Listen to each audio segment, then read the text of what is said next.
Kami sudah mengusulkan sanksi ini diperlukan agar tidak ada aparat penegak hukum yang semena-mena, tapi gagal. Tapi kali ini berhasil, ada sanksi pidana. Tapi masih juga ada kejadian-kejadian. Kepala Kejaksaan Negeri, Kajari, Karo dan Keraja Gugup menyampaikan permohonan maaf atas kesalahan pihak Kejari dalam kasus dugaan markup proyek pembuatan video profil desa yang menjerat videografer Amsal Sitepu. Danke mengaku salah dan hilaf ketika memenjarakan Amsal Sitepu yang merupakan pekerja kreatif. Danke pun berterima kasih kepada Komisi 3 DPR atas segala masukan dan kritikan yang disampaikan. Perkara ini bermula dari proyek pembuatan video profil desa di Kabupaten Karo yang kemudian berujung pada proses hukum. Kami perlu menegaskan bahwa sesuai ketentuan Pasal 20A Undang-Undang Dasar 1945, DPR memiliki kewenangan pengawasan, termasuk diantaranya dengan melaksanakan RDPU berdasarkan permintaan dari rakyat yang merasa ada ketidakadilan. 26. Perihal pemberitahuan penetapan pengalihan penahanan terdakwa Amsal Kristi Sitepu tidak dapat dilaksanakan karena terdakwa sudah keluar. Padahal faktanya justru Kejari Karo yang terlambat datang ke LP Tanjung Kusta setelah lebih 2,5 jam untuk melaksanakan penetapan Majelis Hakim PN Medan. Saya sangat ingat, saya tulis semua kejadian-kejadian itu di buku ini, Pak. Judul bukunya ini Cerita Orang Kalah. Cerita Orang Kalah ini saya pastikan saya buat karena tidak semua orang yang ada di penjara itu adalah orang-orang yang bersalah. Dan di situ di tanggal 1 Desember 2025 itu yang mendatangi saya pada saat itu adalah Bapak Wirarijona, memberikan saya sekotak brownies coklat itu dengan kalimat, "Udah abang, gak usah ribut-ribut, ikutin aja harusnya. Ngapain abang capek-capek pakai pengacara? Nanti kita bantu di tuntutan."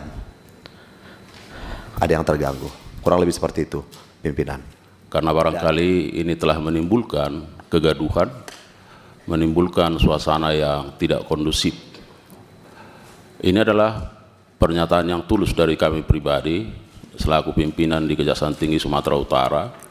Dan terus terang sebenarnya Pak Hinca tahu bagaimana kerja-kerja kita, dan terhadap persoalan ini kami juga sangat proaktif ketika ada dugaan-dugaan terhadap penyimpangan. Kami secara proaktif melakukan juga klarifikasi dan itu sekarang Ketua sedang berlangsung. Adapun alasan hukuman penetapan Saudara Amsal Kristi Sitepu sebagai tersangka, argumentasi bahwa Saudara Amsal Kristi Sitepu melakukan penggelembungan harga. Mohon izin di sini kami mungkin bukan penggelembungan, tapi pastinya markup. Adapun dapat kami jelaskan perbuatan dari Saudara Amsal Kristi Sitepu dalam markupnya yaitu modus operandi terhadap Amsal Kristi Sitepu antara lain: 1. Meminta kepala desa untuk membuat RAB penyewaan peralatan pelaksanaan kegiatan selama 30 hari. Sedangkan fakta hukum yang diperoleh di persidangan yang bersangkutan melaksanakan kegiatan tidak sampai 30 hari. Karena sudah keliling saya menginformasikan soal-soal begini, hari ini ada kejadian seperti ini gitu. 7 tahun 6 bulan. Kemudian khusus untuk jaksa penuntut umum ada pasal 68, Pak. Apa sanksinya? Bisa dikenakan sanksi etis, kena sanksi administratif, dan sanksi pidana. KUHAP dulu tidak ada sanksi ini. Waktu itu kami berumur 30 menjadi sekretaris KP2 HAP. Kami sudah mengusulkan sanksi ini diperlukan agar tidak ada aparat penegak hukum yang semena-mena, tapi gagal. Tapi kali ini berhasil, ada sanksi pidana.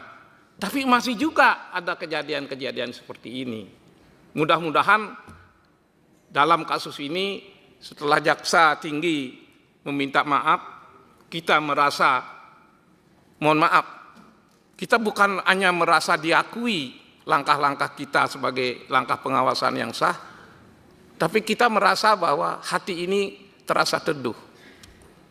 Tadi kami sempat diskusi, Kajati diundang nggak ya? Kayaknya enggak. Kalau enggak, lalu datang, apa kita terima gitu? Untung kita terima.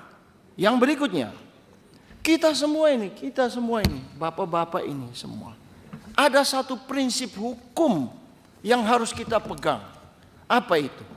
Fiduciary duty. Tolong dipahami. Apa itu fiduciary duty? Kita semua ini harus bertindak dan itikat baik. Jangan menghalang-halangi munculnya keadilan. Ya, maka itu namanya obstruction of justice. Kita udah normakan di dalam KUHP. Pasal 280, pasal berapa tadi itu. Semua itu karena itu. Tolong ini agar dipahami. Mohon maaf, saya bukan untuk menyombongkan diri, tapi ini saya emosi sekali. Ini karena ketangkap. Tadi Pak Beni ngomong, saya dari Papua, Pak. Pak Kasipitsus paham nih, harus pahami benar nih, jangan salah. Kenapa Komisi 3 hadir dengan menghadirkan kesulitan rakyat kemudian untuk menuntut keadilan kepada APH? Karena bukan hanya sekedar karena Komisi 3 ini orang-orang baik semua, bilang mengatakan baik hubungannya dengan kejaksaan, bukan hanya itu. Karena secara organisasi, secara legal standing, sudah jelas Pak kedudukan kita sebagai pengawas, dan kedua meninjau, memantau, mengawasi pelaksanaan undang-undang. Siapa yang melaksanakan undang-undang itu adalah APH, dalam hal ini Kejaksaan Negeri. Itu maksudnya Pak. Saya berharap Pak Kajati, ini pembelajaran bersama, koreksi bersama kita, agar jangan kemudian kewenangan yang diberikan besar oleh negara itu disalahgunakan untuk dan atas nama undang-undang. Pak Ketua Bob tadi mengatakan, sebagai pelaksana undang-undang, kami yang mengawasi pelaksana undang-undang itu. Menurut saya, ini tidak hanya permohonan maaf ya. Ini ketidakpatuhan hukum. Dan bisa dikategorikan tindakan yang dapat merendahkan martabat peradilan. Merongrong wibawa peradilan. Ini sebuah pelanggaran. Ini bukan tulisan di atas kertas. Saya minta kejaksaan Jambin, Jamwas harus melaksanakan ini. Kajari, Karo dengan seluruh perangkat-perangkatnya yang bersalah itu harus ditindak. Kami akan monitor sanksi apa yang dilaksanakan oleh Jaksa Agung. Ya. Kajari harus membaca KUHP. Di situ berupaya melarikan diri, berupaya merusak dan menghilangkan barang bukti. Bukan dikhawatirkan melarikan diri. Beda ya. Dulu KUHP dengan berupaya, harus ada upaya. Kita berdebat dengan Pak Ketua Komisi, enggak boleh, harus ada jelas upaya, langkah-langkah konkret yang dilakukan oleh calon tersangka itu, bahwa betul-betul dia akan melarikan diri, bukan seperti dulu mengkhawatirkan akan melarikan diri. Keadilan itu prioritas, tidak boleh ditekan, disanggah oleh siapapun dalam penegakannya. Nah, bicara penegakan hukum itu satu kesatuan yang tidak bisa dipisahkan. APH-nya, prosesnya dari mulai awal penyelidikan, penyidikan, kemudian penuntutan sampai kepada proses di pengadilan sampai dengan vonisnya. Ya. Jadi penegakan hukum itu mengacu pada moto yang tadi, biarpun langit runtuh hukum harus tegakkan. Ya, semua berawal dari keyakinan APH untuk melakukan proses hukum itu.